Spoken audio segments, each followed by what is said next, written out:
अस्सलाम वालेकुम everyone, this is D3 exercise 1D question number 9।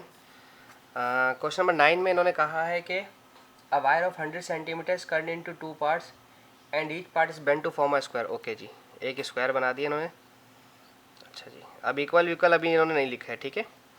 और आगे लिखते हैं, if the sum of the area of the squares, यानी कि अगर ये एक्स स्क्वायर इसका एरिया है और ये वाई स्क्वायर है, और अगर आप इन दोनों को प्लस करते हैं तो इसका आंसर दिया हुआ इन्होंने 425, ठीक है।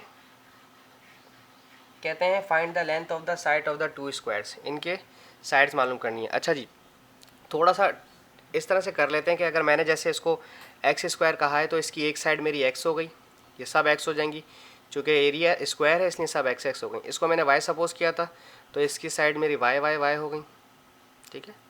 अच्छा, और जो आपके पास वायर थी वो थी 100 सेंटीमीटर। 100 सेंटीमीटर्स में यहाँ कंज्यूम हुई, फिर यहाँ, फिर यहाँ, फिर यहाँ, जो बच गई उसमें से यहाँ, यहाँ, यहाँ और यहाँ आपने कंज्यूम कर लिया, पूरी 100 सेंटीमीटर इस्तेमाल हो गई। तो अगर मैं बात करूँ तो यहाँ अगर आपने जो इस्तेमाल करी वो 4 दफ़ा इस्तेमाल करी तो ये बन गई 4x प्लस, फिर आपने अपनी वायर यहाँ इस्तेमाल करी तो जो यहाँ आपने इस्तेमाल करी वो बन गई है 4y, चूँकि 1 2 3 4 4y बन गई। और चूँकि वायर थी आपके पास 100 सेंटीमीटर की, तो एक इक्वेशन, सॉरी माफ़ कीजिएगा, 100 सेंटीमीटर की, ठीक है। तो ये इक्वेशन आपकी ऐसे बन गई, एक इक्वेशन ये बनी है, एक इक्वेशन ये बनी। इस तरह के डिस्क्रिप्टिव क्वेश्चंस के अंदर सिर्फ इक्वेशन बनाना सबसे बड़ा कमाल होता है। अगर आपको इक्वेशन बनानी आ गई तो बाकी आगे सब्स्टिट्यूशन एलिमिनेशन मेथड से आप सब कुछ कर सकते हो। अच्छा, मेरे पास अगर मैं 100 से चेक करूँ तो 4 के टेबल में 100 आई गेस 25 पर आता है। मैं एक काम करता हूँ, पहले मैं इन सबको 4 से डिवाइड करवा रहा हूँ। इसको 4 से डिवाइड कराया तो x बन गया, इसको 4 से डिवाइड करवाया तो y बन गया, और इसको 4 से डिवाइड कराया तो 25 सेंटीमीटर बन गया, ठीक है। यहाँ डिवाइड बाय 4 किया मैंने, ऐसे तो नहीं लिख सकूँगा मैं, मतलब मल्टीप्लाई होता तो शुरू में लिख देता, बहरहाल आप समझ जाएँ। एक divide by 4 divide by 4 divide by 4 किया। अच्छा, अब ये प्लस का y है, वहाँ जाकर हो जाएगा नेगेटिव का y। So this become 25 minus y. एक x का आंसर मेरे पास ये आ गया। अब मैं इस x 25 माइनस वाई को यहाँ पुट करूँगा, चूँकि ये सब्स्टिट्यूट नहीं हो सकता, एलिमिनेट नहीं हो सकता। एलिमिनेट के लिए मुझे इन पे स्क्वायर लेना पड़ता है, एक लंबी कहानी होती है। मैं सब्स्टिट्यूट करूँगा, इस 25 माइनस वाई को यहाँ प्लेस करेंगे एक्स स्क्वायर में। So this become 25 minus y whole square, चूँकि एक्स के ऊपर स्क्वायर थी इस इक्वेशन के अंदर, प्लस वाई स्क्वायर और 425, ठीक है। ये बना ए स्क्वायर, 25 का स्क्वायर होता है 625 माइनस 2ab माइनस 2ab, यानी कि इन दोनों को मल्टीप्लाई करवाएं और फिर 2 से मल्टीप्लाई कर तो बन गया 50y। This become 50y plus b का स्क्वायर वाई स्क्वायर बन जाएगा, ठीक है। और एक वाई स्क्वायर यहाँ ऑलरेडी मौजूद है, इज इक्वल्स टू 425। अच्छा, वाई स्क्वायर बन गया 2y square minus 50y plus 625, ये नेगेटिव 425 हो जाएगा, चूँकि मैं इसको यहाँ लेकर आया हूँ, इक्वल्स टू के लेफ्ट हैंड साइड पर लेकर आई हूँ।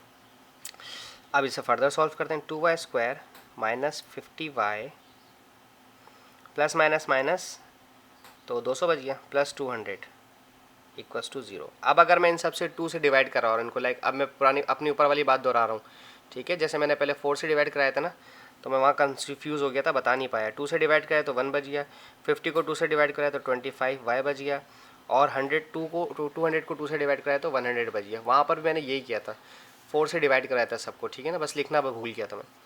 अच्छा, अब 100 के फैक्टर बनाने हैं जिन्हें प्लस करने पर 25 से 100 होता है ना, तो मिडिल टर्म टूट रही है इसकी भाई। Y square minus 20y plus 5y plus 100। देखें 100 अपनी जगह पे रहा, वाई स्क्वायर अपनी जगह पे रहा।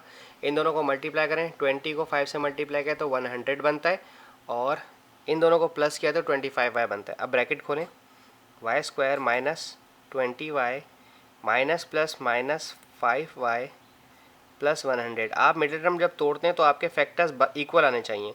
इन दोनों में से y कॉमन लिया तो सिर्फ y माइनस 20 बचा, माइनस इन दोनों में से 5 कॉमन लिया तो y माइनस प्लस माइनस 5 20 ज़ा 100 इक्वल्स टू 0। अब y माइनस 20 दोनों कॉमन आ जाएंगे, y माइनस 20 और y माइनस 5 कॉमन आ जाएगा, ठीक है, इक्वल्स टू 0।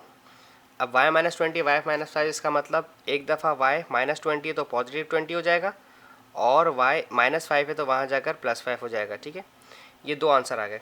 अब आपके पास सवाल में था x इज 25 माइनस वाई। अब हम यहाँ लेंगे x इज मैं इसे यहाँ सेपरेट कर देता हूँ, 25 माइनस वाई की जगह लिखा मैंने 20, ठीक है, ये यहाँ 20 था तो दिस बिकम 5। और यहाँ पर अगर मैं लिखूँगा x इज 25 माइनस वाई की जगह 5 लिखा तो ये क्या बन गया 20, ठीक है। तो 520 520, बात एक ही है दोनों सूरत हाल में, आपको length of the side of the two square अगर अगर ये 5 सेंटीमीटर का होगा तो ये 20 का बनेगा, और अगर ये 5 का होगा तो ये वाले 20 के बनेंगे, ठीक है। आपको सिर्फ यही मालूम करनी थी, ठीक है। तो साइड्स में बस इसी तरह से बताना था आपको कि एक 5 है, अगर यहाँ पे ऐसे लेने एक्स वाई, जब आपके पास ये 5 लेंगे तो ये 20 बन जाएगा, और अगर आप वाई x20 है तो वाई 5 बनेगा, ठीक है। ये इस तरह से आपके दोनों साइड्स आ गए। सिर्फ साइड्स पूछा था, पेरीमीटर नहीं पूछा था इसमें, ठीक है ना। तो ये इस तरह से ख़त्म हो गया हमारा सवाल। Thank you so much.